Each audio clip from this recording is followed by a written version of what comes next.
We now come to the last and the largest section in this reading, which is business combinations. Business combinations involve the combination of two or more organizations into a larger economic entity.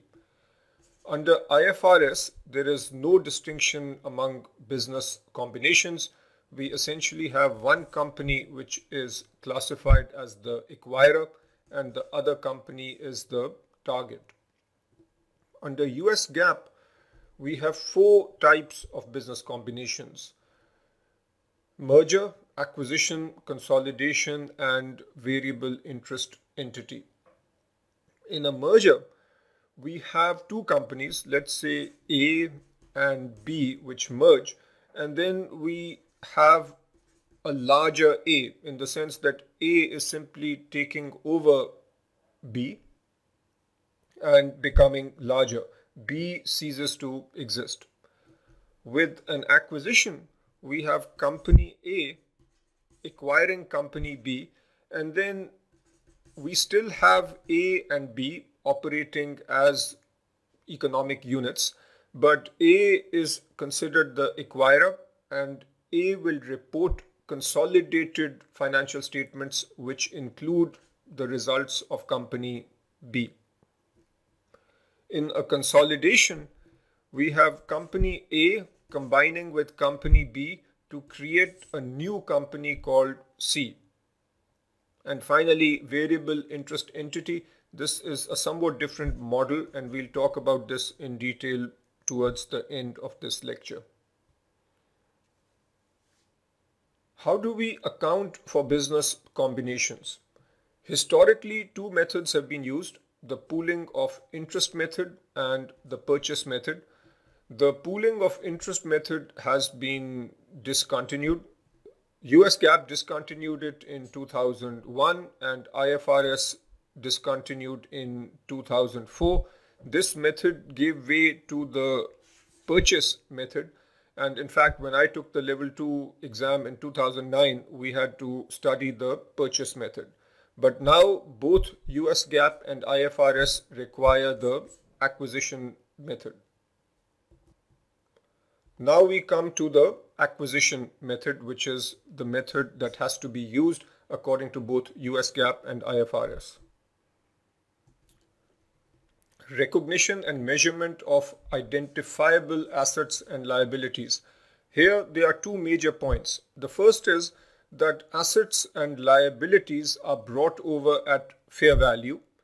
The second point is that if the investee or the company which is being acquired has developed some intangible assets such as copyrights or patents, and since those intangible assets which are identifiable have been developed internally, it is possible that the book value is zero.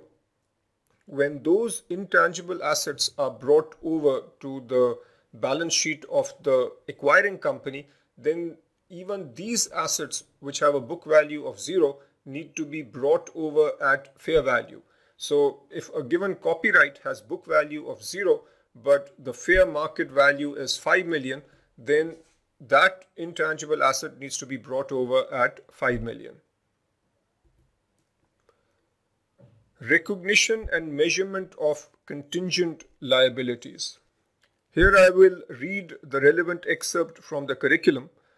On acquisition date, the acquirer must recognize any contingent liability assumed in acquisition if, number one, it is a present obligation that arises from past events, and number two, it can be measured reliably.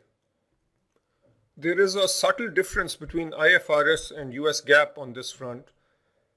IFRS includes a contingent liability if the fair value can be reliably measured. US GAAP includes a contingent liability only if the contingent liability is probable and can be reasonably estimated. Next point has to do with the recognition and measurement of indemnification assets. If you don't know the meaning of this term, I suggest you look it up on investopedia.com. Again, I will read from the curriculum.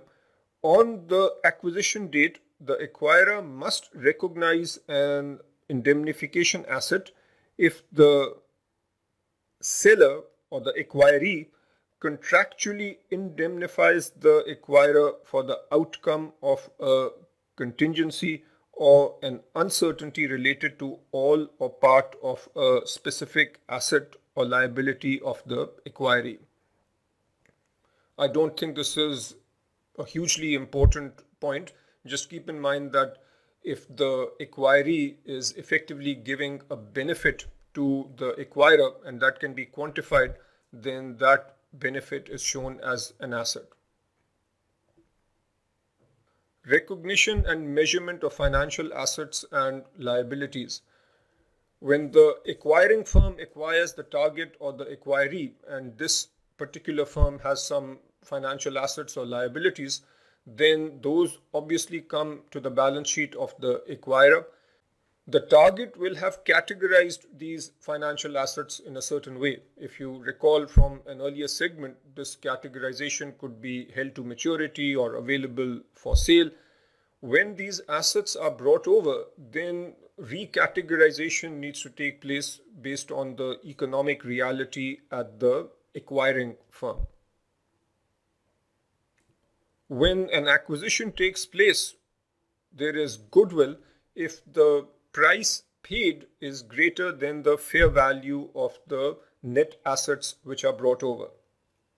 As we will see in an example, there are two ways of measuring goodwill. One is called the partial method, which leads to partial goodwill, and the other is called full goodwill.